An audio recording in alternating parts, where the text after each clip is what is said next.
Welcome to the night. Night falls, shadows grow long. A chill creeps in, not just outside, but inside you. You feel it, don't you? The pull of the unknown, the fear that crawls up your spine. This is the time for horror, the time when the ordinary becomes terrifying. Are you ready? Step closer and listen. These stories will keep you up all night. The Hitchhiker. Rain lashed the windshield. John drove faster, desperate to escape the storm. A figure appeared in the headlights, a lone woman drenched and shivering. "Get in," John said. She got in, silent, her eyes dark pools. Miles later, the rain stopped. John glanced at the woman. She was gone. Vanished. He pulled over, heart pounding. There on the seat beside him lay a single white rose. He shuddered. He'd seen that rose before, on a grave by the side of the road. He drove on, fear a knot in his stomach. He couldn't shake the feeling of dread. He glanced in the rearview mirror. There she was, in the back seat. Her eyes met his, cold and empty. Then she smiled. The mirror. The antique mirror was beautiful, a bargain Maria couldn't resist. She hung it in her bedroom, admiring the ornate frame. That night she woke with a start. A face stared back at her from the mirror, not her own, a man's face, twisted and menacing. She blinked and it was gone, just her reflection looking back in fear. Days passed. The face returned, each time clearer, closer. Maria's fear turned to terror. One night it spoke. "You're trapped," it whispered. Maria ripped the mirror from the wall. The face screamed. She threw the mirror down, shattering the glass. Relief washed over her. She was safe. But as she looked down at the broken shards, she saw it, her reflection, trapped inside the mirror, and the face of the man was gone. The gift. It was Sarah's birthday. Her brother David gave her a music box. "It's beautiful, David," she said, her fingers tracing the delicate carvings. But there was something unsettling about it. Maybe it was the inscription on the bottom, "Forever yours." That night, Sarah woke to music. The music box was playing a haunting lullaby. She hadn't wound it. She tried to close it, but it wouldn't shut. The music grew louder, more insistent. Fear clawed at her. The room grew cold. Shadows danced in the corners. Then she saw him, David, standing in the doorway, a chilling smile on his face. "Happy birthday, sis," he whispered. "Now you'll be forever mine." The music box played on, its tune no longer sweet but sinister. The phone rang. Anna picked it up. Silence. Then a whisper, barely audible. "Help me," it pleaded. Anna shivered. It sounded like her daughter, Lily, but Lily was away at camp. "Lily, is that you?" she asked, her voice trembling. The whisper came again, fainter this time. "They're coming." Anna's blood ran cold. "Who's coming?" she cried, but the line went dead. She tried calling back, but there was no answer. Fear gnawed at her. She had to get to Lily. She raced to her car, her mind filled with horrifying images. She arrived at the camp, breathless and frantic. "Lily's fine," the counselor assured her. "She's been here all day."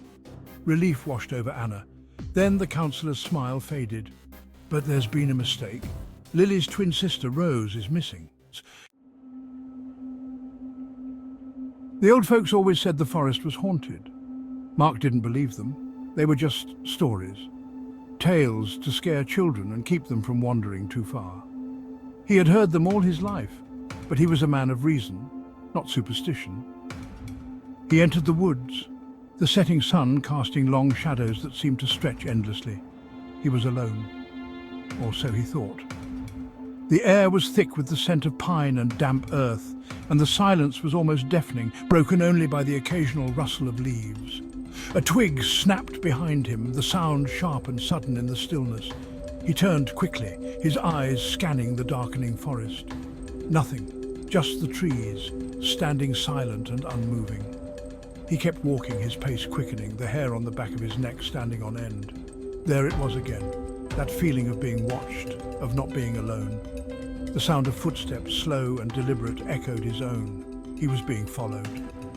The realization sent a chill down his spine. Panic set in, and he broke into a run, his heart pounding in his chest like a drum. The forest seemed to close in around him, the trees becoming a blur. He glanced over his shoulder, his breath coming in ragged gasps. A figure, tall and shadowy, was gaining on him, its movement swift and relentless. He ran faster, his legs burning with the effort, desperate to escape the forest and the thing that hunted him. The branches clawed at his clothes, the underbrush snagging his feet. Finally, he burst out of the trees, gasping for breath, his body trembling with exhaustion. He was safe, or so he thought. He turned back to face the forest, his eyes wide with fear and confusion. Standing at the edge, shrouded in shadow, was his reflection. But it wasn't smiling. It was a twisted, malevolent grin, a reflection of something dark and sinister. The stories were true after all. The toy. Little Timmy loved his new toy soldier. It was a gift from his grandfather, a relic from a bygone era, and Timmy cherished it more than any other toy he owned. He took it everywhere with him, to the park, to the grocery store, even to bed. It was his constant companion, a silent guardian in his young life. One day, Timmy's mother noticed something strange. She had always thought the toy was a bit eerie, but she couldn't quite put her finger on why. The toy soldier's eyes seemed to follow her. No matter where she stood in the room, those painted eyes were always on her, watching. She dismissed it as her imagination. But the feeling persisted. It was as if the toy was alive, silently judging her every move. One night she heard Timmy talking in his room. "Don't worry," he whispered. "She won't hear us." She peeked in, her heart pounding in her chest. Timmy was asleep, the toy soldier clutched in his hand. His innocent face was peaceful, but the toy seemed anything but. But the soldier's head was turned, its painted eyes fixed on her with an unnerving intensity. It was as if it knew she was there, watching her back. She backed away, a chill running down her spine. The room felt colder, the air heavier, as if the toy soldier's gaze had a physical weight. The next morning, she tried to throw the toy soldier away. She couldn't bear the thought of it in the house any longer, but it was always back in Timmy's room, its painted eyes watching, waiting. No matter how many times she disposed of it, it always returned. She realized the terrifying truth. The toy soldier was not just a toy. It had a purpose, a mission that went beyond mere play. The toy soldier wasn't watching Timmy, it was protecting him from her. The realization hit her like a ton of bricks. She was the threat, and the toy soldier was his silent guardian.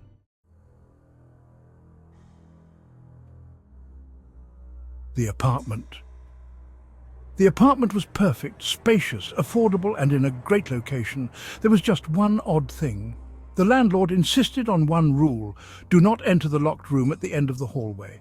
Ever. Days turned into weeks, and Emily's curiosity grew. What could be in that room? One night she couldn't resist. She crept down the hallway and stood before the locked door. Her hand trembled as she reached for the doorknob. She turned it slowly. The door creaked open, revealing a small, empty room. Relief washed over her. It was just an empty room. But as she turned to leave, she noticed something on the wall. Scrawled in blood, a single sentence. "Thank you for letting me out." The photo. Clearing out her grandmother's attic, Sarah found an old photograph tucked away in a dusty box. The attic was filled with memories, old furniture, and forgotten trinkets, but this photograph stood out. The picture showed a family picnic, everyone smiling except for one man standing at the edge of the group. The scene was cheerful, with children playing and adults chatting, but the man seemed out of place. His face was obscured by a dark shadow, making it impossible to see his features. It was as if the shadow was deliberately hiding his identity. As she studied the photo, Sarah felt a chill run down her spine. The more she looked, the more uneasy she became. She could have sworn the man in the shadow moved. It was a subtle shift, almost imperceptible, but enough to make her heart race. Later that night, she glanced at the photo again. The shadow was gone. She blinked, thinking her eyes were playing tricks on her. The man's face was now clear. His features were sharp and distinct, and there was something unsettling about his expression. And he was staring directly at her. His gaze was intense, almost as if he could see through the photograph and into her soul. His eyes were cold, empty. They lacked any warmth or humanity, sending a shiver down her spine. Sarah tried to look away, but she couldn't. It was like the photo had a hold on her, drawing her in. It was like the photo was holding her captive. She felt trapped, unable to break free from the man's gaze. The next morning, the photo was gone, vanished. She searched the attic, but it was nowhere to be found. But Sarah knew the man in the photo was still watching her, his eyes following her every move. She felt his presence, even though the photo was missing. He was no longer trapped in the photograph. He was free, and Sarah knew that he was out there, somewhere, watching her. She couldn't shake the feeling of being watched, constantly looking over her shoulder, expecting to see him standing there. The house felt different now, darker, more oppressive. Every shadow seemed to hide a lurking presence. Sarah closed the curtains, trying to block out the outside world, but the feeling of being watched never left her. She sat alone in the dark, her mind racing with fear and uncertainty. The man from the photo was out there, and she didn't know what he wanted. In the distance, she thought she saw a shadowy figure, just for a moment. Was it him? Or was her mind playing tricks on her? Sarah knew she had to find answers. She couldn't live in fear forever. She had to uncover the truth about the man in the photo. She began to search through old documents, hoping to find some clue about his identity. The past held secrets, and she was determined to uncover them. In an old diary, she found a mention of a mysterious man who had once been part of her family. The pieces of the puzzle were starting to come together. She looked at the photograph again, now understanding a bit more about the man who had haunted her.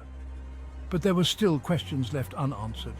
With a sense of resolve, Sarah knew she had to continue her search. The man in the photo was a part of her family's past, and she needed to uncover the full story.